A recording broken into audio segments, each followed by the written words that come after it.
Hello what's up, कैसे हैं आप सब। हाँ जी मित्रों, तो अगर आप हैं एक सीए स्टूडेंट, फर्क नहीं पड़ता सीए फाउंडेशन है, सीए इंटर है या सीए फाइनलिस्ट है, बट अगर आप एक सीए स्टूडेंट है तो आपके मन में ना हमेशा एक घबराहट तो चलती रहेगी। सर क्या सीए की जो पास परसेंटेज है ना, ये बड़ी कम है। ये सीए की पास परसेंटेज तो बहुत ही कम है, और ये कम पास परसेंटेज में क्या मैं पास हो पाऊंगा? मैं, मेरे जैसा बंदा, मेरे जैसा व्यक्ति क्या पास हो पाएगा? तो अगर आपके मन में ये चीज चलती है तो इसके बारे में आपके साथ अभी डिस्कस करने वाला हूं। मेरा नाम है शुभम केसवानी।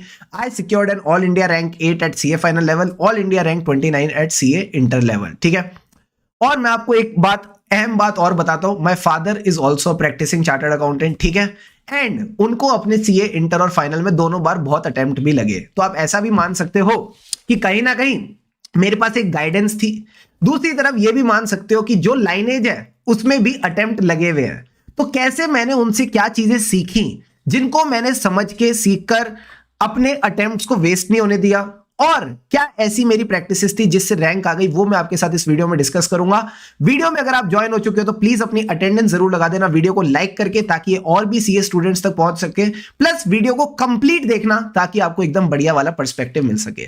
तो सबसे पहले तो मैं आपको एक बात बताऊंगा, जो पहली सीख मेरे पापा ने मुझे दी वो ये थी, जब भी आप सीए के एग्जाम्स दो, अगर मैं इंटर की बात करूं या फाइनल की बात करूं, आपने हमेशा पूरी प्रिपरेशन के साथ देना है। सर पूरी प्रिपरेशन का क्या मतलब है? जो हमारे आईसीआई के मटेरियल होते हैं, जो कि होता है आईसीआई का स्टडी मटेरियल, जो कि आईसीआई की होती है आरटीपीस, जो कि होती है आईसीआई की MTPs, plus past exam questions. जैसे आप अपने क्लास 11th और 12th में जितने आपके क्वेश्चन बैंक के क्वेश्चंस होते थे उनको अच्छे से करके जाते थे, वो चीज आपने सीए में भी कंटिन्यू रखनी है। सीए में आके क्या होता है ना, हम ज्यादा होशियार बनने की कोशिश करते हैं। कई बार हम क्वेश्चंस को लिख लिख के करने की जगह ऊपर ऊपर से देख देख के करते हैं, तो हमको क्या लगता है ना, सारी चीजें हमसे हो रही है, बट द आंसर इज कुछ नहीं हो रहा होता। हमको बस ऐसा लग रहा होता है कि हो रहा है, बट रियलिटी कब पता चलती है? एग्जाम हॉल में बैठ के, जब आपके हाथ नहीं चलते और आप बीच स्टेप्स में अटक जाते हो। क्या आप एज अ सीए स्टूडेंट उस टाइम पे एग्जाम हॉल में अटकना चाहोगे जब आपको लगेगा यार मेरा टाइम वेस्ट हो गया, मुझे 6 महीने और मेहनत करनी पड़ेगी? The answer is no. तो पहली चीज जो आपने बेसिक्स ध्यान रखना है वो यही है कि आपने अपने घर पे खुद ही अपने लिए कंफर्ट बना के चलना है। जब भी आप कोई सब्जेक्ट प्रिपेयर करें, उसमें आपने जितने भी आईसीआई के कोई एग्जाम क्वेश्चंस हैं, आरटीपीज है, एमटीपीज है, स्टडी मटेरियल के क्वेश्चंस हैं, उनको एकदम अच्छे से करके चलना है। क्या ये बात समझ आती है? हाँ सर समझ गए। दूसरी चीज जो आपने इसमें ध्यान में रख के चलनी है ना, वो क्या है? ट्राई करो जब भी आप सीए के एग्जाम्स देने जाओ, चाहे आप सिंगल ग्रुप दे रहे हो या बोथ ग्रुप दे रहे हो, आप अपने ना डिसीजन पे थोड़ा सा डटे रहो। My father always recommended me to give both groups, जबकि उनके खुद के अटेम्प्ट्स लगे थे। He was after me to give both groups. You want to know the benefit of it? Yes sir, हमको बेनिफिट बताओ। मैं बताता हूं, दो बेनिफिट्स हैं। सबसे पहला बेनिफिट है कि अगर आप दो ग्रुप्स दे रहे हो तो दोनों ग्रुप्स के जो रिजल्ट निकल के आते हैं ना मिला के, उसमें देखा जाता है कि आपका ओवरऑल 50% बना है कि नहीं। एग्जाम्पल के तौर पे सपोज एक सब्जेक्ट है जैसे कि अकाउंट्स, उसमें मेरे आ गए मान लो 100 में से 60, तो मेरी उसमें 60% आ गई। अब उसके बाद जो लॉ का पेपर है उसमें मान लो मेरे आ गए 100 में से 40। जो टैक्स का पेपर है उसमें भी मान लो मेरे आ गए 40।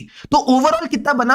140 डिवाइडेड बाय 300। क्या ये 50% से कम है? आंसर इज यस, 50% से कम है। तो अगर मैंने सिर्फ ग्रुप 1 दिया होगा तो क्या मैं फेल हो जाऊंगा? आंसर इज फेल हो जाऊंगा। बट मान लो मैंने ग्रुप 1 और ग्रुप 2 दोनों दिए हैं। ग्रुप 1 में जो मेरा टोटल है वो 300 में से 140 बन रहा है, मतलब मैं इंडिविजुअली सब सब्जेक्ट्स में पास हूं। पर जो ग्रुप 2 का मेरा टोटल है ना, वो 300 में से लेट से 160 बन रहा है।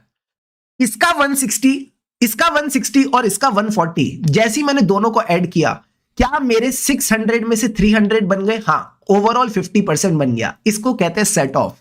This is the benefit of giving both the groups. Plus जब आप बोथ ग्रुप्स के लिए जाते हो ना, आपको ऐसा लगता है यार सेम टाइम पीरियड है, 5 से 6 महीना, 6 से 9 महीना, और इसी टाइम पीरियड में ना मेरे को 8 पेपर मैनेज करने हैं, या अब तो 6 पेपर मैनेज करने हैं। तो आपकी जो एफर्ट्स होते हैं ना, वो एक ही बार लगते हैं, एक ही डायरेक्शन में लगते हैं। एंड ट्रस्ट मी, जब आप एक एक करके भी ग्रुप देते हो, टाइम पीरियड आपका डबल लग रहा है, और रोज आपने मेहनत तो करनी नहीं है। ऐसा तो है नहीं कि किसी दिन छुट्टी ले सकते हो। बट अगर यही आप बोथ ग्रुप्स देते हो तो वही सेम टाइम में आप डबल अपनी एफिशिएंसी निकाल लेते हो। This is what I learn from his experience. ठीक है, दूसरी चीज, रैंक का स्कोप बन जाता है। अब आप बोलोगे सर आप तो बड़े बायस्ड हो, आपके रैंक आई 2 बार, ठीक है, इंटर में भी आई, फाइनल में आई। क्या मुझे रैंक आने से पहले पता था मेरी रैंक आने वाली है? That is the question. And ऐसा तो नहीं है जो हर व्यक्ति एसआरसीसी में जाता है उसकी रैंक आती है। I am from SRCC, I am telling you this point, but ऐसा तो नहीं है हर बंदा जो एसआरसीसी में जाता है उसकी रैंक आती है। The answer is no. तो ऐसी क्या बातें हैं जो एक रैंकर को एक अदर स्टूडेंट से डिफर करती है, वो भी मैं आपको बताता हूं। यार देखो, मुझे ऐसा लगता है ना, rank is not the result, rank is your efforts. यानी सिर्फ आपसे नहीं, मेरे से नहीं, कई सारे बच्चे होंगे जिनसे पहली बारी में कई सारे सवाल नहीं होते। कुछ बच्चे गिव अप कर देते हैं, कुछ बच्चे एक और बार ट्राई करते हैं, कुछ बच्चे 2 बार ट्राई करते हैं, और कुछ बच्चे ऐसे होते हैं जो तब तक ट्राई करते हैं जब तक उनको कंफर्ट नहीं आ जाता। सर ये बच्चे कौन है, इनकी रैंक आ जाती है। तो मैं आपको बोलता हूं कभी भी ना रैंक का प्रेशर मत लो, बट ऐसा मानो आपको अपने एफर्ट्स में भी ना कोई कमी नहीं छोड़नी। आप मुझे इस तरह से सोचो, आप सीए किसके लिए कर रहे हो? अपने आप से पहले तो ये सवाल पूछो। अगर आप सीए किसी और के लिए कर रहे हो ना, आप कभी भी अपना बेस्ट नहीं दे पाओगे। सर ऐसा क्यों? क्योंकि आप उस बंदे के लिए सीए करने के चक्कर में हमेशा प्रेशर में रहोगे। बट अगर आज मैं आपको बोलता हूं सीए आप अपने आप के लिए कर रहे हो, तो क्या आपको एक कंफर्ट आ रहा है? हाँ सर। और जब हम कोई चीज अपने आप के लिए करते हैं ना, अपने लिए करते हैं, हम हमेशा उसमें अपना बेस्ट देते हैं। क्या कोई अपने साथ गलत करेगा? क्या कोई अपने आप से डिसऑनेस्टी करेगा? The answer is no. जब आप सीए अपने लिए करोगे ना, आप एक ऑनेस्टी मेंटेन करके चलोगे and you would want to achieve the best for yourself. तो एक ये जो थिंकिंग है ना कि मैं मीडियोकर हूं, मैं नहीं कर पाऊंगा, इस थिंकिंग को सबसे पहले तो प्लीज मेरी रिक्वेस्ट है, आज ये वीडियो देखते देखते ना गिव अप कर दो। अगर लाइफ में गिव अप करना ही है ना, तो गिव अप दिस थिंकिंग कि मैं ये नहीं कर सकता, मैं ये अचीव नहीं कर पाऊंगा। दोस्त मैं एक बात बताऊं, जस्ट थिंक आप सब कर सकते हो। एक बार जब आपने सोच लिया ना that I can do it, I can achieve it, आप उसी हिसाब से ना फिर अपने एफर्ट्स करोगे। जब आप उसी हिसाब से अपने एफर्ट्स करोगे, रिजल्ट्स भी आपको उसी हिसाब से मिलेंगे। एंड ट्रस्ट मी, सीए एक एक्चुअल में ऐसा कोर्स है जो लॉजिकली अगर मैं बोलूं ना टफ नहीं है।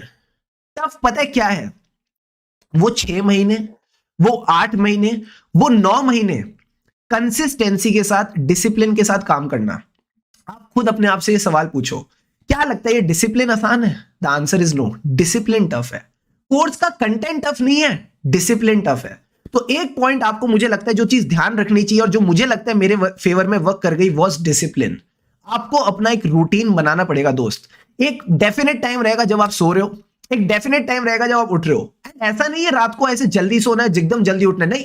आप इस अपने हिसाब से देखो आपके लिए बेस्ट क्या रहता है। आपको सुबह उठ के पढ़ने में मजा आता है, आपको रात तक पढ़ने में मजा आता है, जैसे आपको ठीक लगता है आप रूटीन बनाओ। बट रूटीन ऐसा होना चाहिए जो आप रेगुलरली फॉलो कर रहे हो। उससे फिर डेफिनेटली आपको लगेगा कि हाँ चीजें हो रही है, चीजें अचीव हो रही है। Plus develop some good practices. Sir good practices क्या क्या डेवलप करने चाहिए? Eat healthy, stay hydrated. जब आपकी हेल्थ अच्छी मेंटेन रहेगी ना, देखो यूथ एक ऐसा टाइम है जब हम अपनी हेल्थ को बहुत फॉर ग्रांटेड लेते हैं। अब कई बच्चे सोच रहे होंगे ये हेल्थ सीए में कहां से आ गई? बहुत मैटर करती है, बहुत मैटर करती है। कई लोगों के अटेम्प्ट लग जाते हैं, कई लोगों के एग्जाम्स खराब हो जाते हैं। क्यों? क्योंकि उनकी हेल्थ खराब हो जाती है जस्ट बिफोर द एग्जाम्स। वो बहुत स्ट्रेस ले लेते हैं। तो आपको अपनी हेल्थ पे भी थोड़ा फोकस करके चलना पड़ेगा ताकि आप एकदम अच्छे रिजल्ट्स ला सके। तो इस वीडियो में मेरे एक कोशिश है कि आप एक चीज समझो। सबसे पहले तो stick to the basics, stick to your basic material. जहां पे ऐसे मटेरियल लो जिसमें आईसीए का कंटेंट अच्छे से कवर्ड हो, एंड इस तरह से कवर्ड हो कि आप उसको लास्ट 1.5 डेज में रिवाइज भी कर सकते हो। बिकॉज अगर आप तब रिवाइज नहीं कर पाओगे तो आपको एग्जाम में कुछ याद नहीं आएगा। प्लस जितना हो सके खुद प्रैक्टिस करो। And the third and the most important thing, take care of yourself and अपनी सोच बड़ी करो। अगर आप सोच बड़ी करोगे, एक्शन बड़े होंगे और रिजल्ट्स भी एकदम बढ़िया आएंगे। अगर आपको किसी पर्टिकुलर चीज को लेके कोई डाउट हो, कोई भी चीज हो, आप कमेंट सेक्शन में बता सकते हो। एंड इस वीडियो से आपकी क्या बिगेस्ट की टेक अवे है, क्या एक लर्निंग आप लेके जा रहे हो, ये जरूर बताना। और हाँ, अगर आप ये वीडियो अभी तक देख रहे हो, मैं बताऊं आप ऑलरेडी कई सीए स्टूडेंट से आगे हो। आज की डेट में जो पेशेंस लेवल है वो एकदम गिर चुका है। मोस्टली बच्चे 30 सेकंड, 40 सेकंड, 50 सेकंड से ज्यादा किसी को सुन ही नहीं पा रहे। अगर आपने अभी तक मुझे सुना है, do let me know in the comments कि yes you were there till the end. ठीक है, so thanks a lot for watching this video. कोई भी चीज रहती है कमेंट सेक्शन में बताओ, I will try to help you out with that. But yes, stay connected to this channel for more such videos. All the best, लगे रहो।